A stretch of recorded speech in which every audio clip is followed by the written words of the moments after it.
안녕하세요. 자유교회 이진우 목사가 보내드리는 아침 묵상입니다.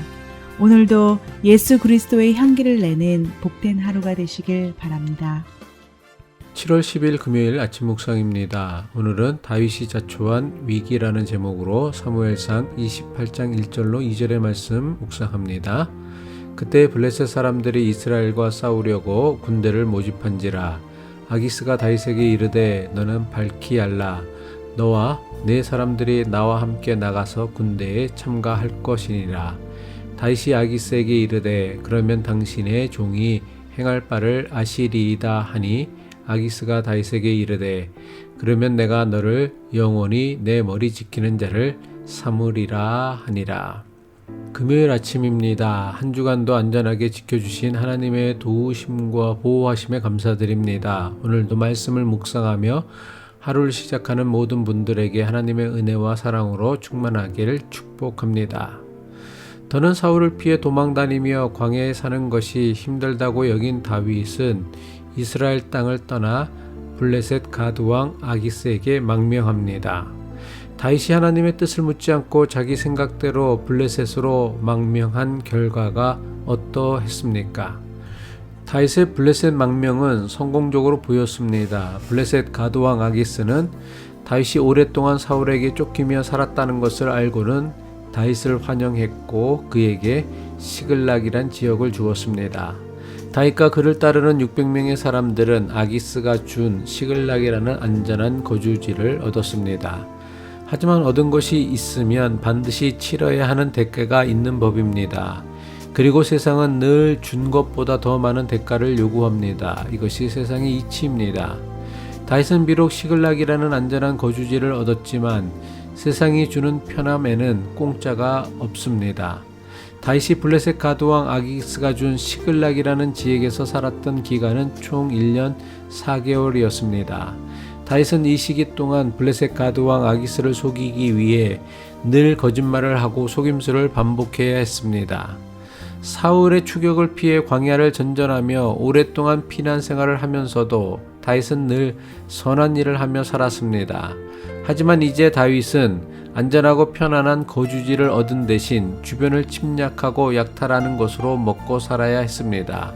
게다가 다윗은 가드왕 아기스를 속이고 그의 신임을 얻기 위해 자신이 침략한 지역의 사람들 모두 잔인하게 몰살했습니다.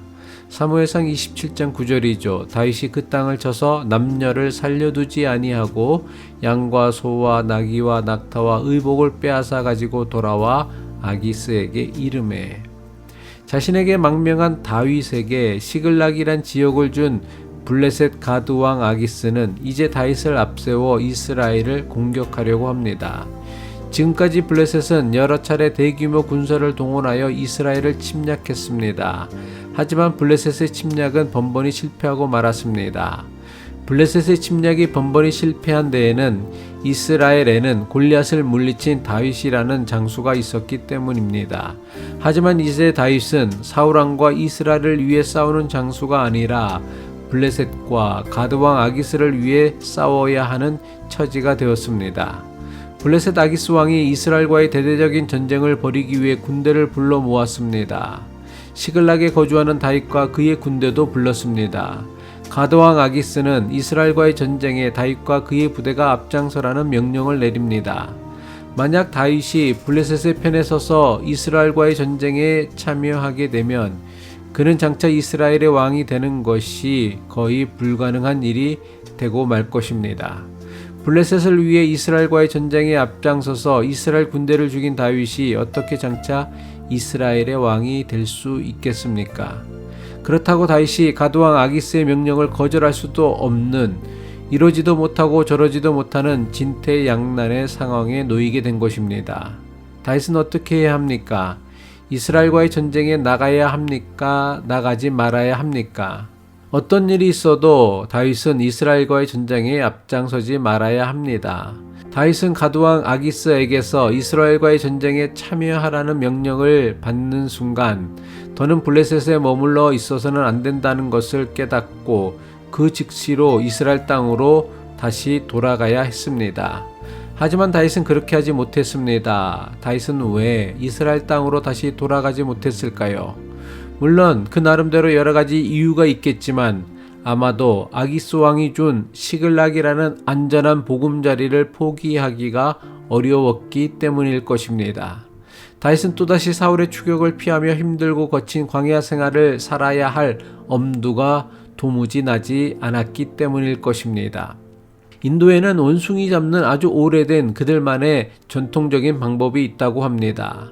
원숭이가 지나다니는 길목에 원숭이 손이 겨우 들어갈 정도의 항아리를 놓고는 그 안에 원숭이가 좋아하는 과일을 넣어 놓는다고 합니다. 원숭이가 지나다 항아리를 발견하고는 그 안에 있는 과일을 꺼내려고 손을 오그려 항아리에 손을 집어넣습니다. 그런데 간신히 항아리에 들어간 손은 과일을 손에 쥐고는 절대로 항아리에서 손을 뺄 수 없다고 합니다. 원숭이가 항아리에 손을 넣어 과일을 잡은 순간 숨어있던 사람들이 원숭이를 잡으러 나옵니다. 원숭이는 어떻게 해야 합니까? 손에 쥔 과일을 놓고 항아리에 손을 뺀 다음 도망쳐야 합니다. 하지만 사람들이 다가와도 원숭이는 손에 쥔 열매를 놓지 않고는 항아리를 들고 어쩔 줄 몰라 한다고 합니다. 결국 그 원숭이는 사람들에게 잡히고 만다고 합니다. 인생을 살다 보면 사람은 누구나 여러 차례 심각한 위기를 겪으며 살아가게 됩니다. 그런데 우리가 겪는 대부분의 위기에는 매우 중요한 특징이 있습니다. 무엇입니까? 우리가 겪는 위기의 대부분은 어쩔 수 없이 겪어야 하는 위기라기보다는 스스로 불러온 위기가 더 많다는 사실입니다. 물론 내가 아닌 남들의 실수나 잘못으로 인해 내가 겪어야 하는 위기도 분명 있습니다. 하지만 더 많은 경우 우리가 겪는 대부분의 위기는 자신의 욕심이나 실수로 인해 스스로 불러온 위기라는 사실입니다. 블레셋 가드왕 아기스를 위해 조국 이스라엘과의 전쟁에 앞장서야 하는 다윗의 위기는 그가 스스로 자초한 위기였습니다. 자신의 잘못된 선택과 결정으로 인한 위기를 해결하는 길은 하나밖에 없습니다. 자신을 위기로 몰아넣게 한 욕심을 버리는 것입니다. 이것이 자초한 위기를 해결하는 근본적이며 유일한 해결책입니다. 욕심을 버리지 않고는 문제를 해결할 수 있는 길은 없습니다. 하나님의 뜻을 묻지 않고 자기의 생각을 따라 블레셋 가드로 피신한 다윗의 이야기가 우리에게 주는 메시지는 분명합니다. 당장은 하나님의 뜻을 이루는 것보다 내가 바라고 원하는 것을 위해 사는 것이 좋아 보입니다. 이것이 당장 내게 더 큰 이익을 가져다 주는 것처럼 보입니다. 하지만 하나님의 뜻보다 자기 뜻과 생각을 앞세운 선택과 결정은 반드시 내가 얻은 것보다 더 큰 대가를 요구한다는 사실입니다. 이 깨달음이 우리에게 있기를 바랍니다. 기도드리겠습니다.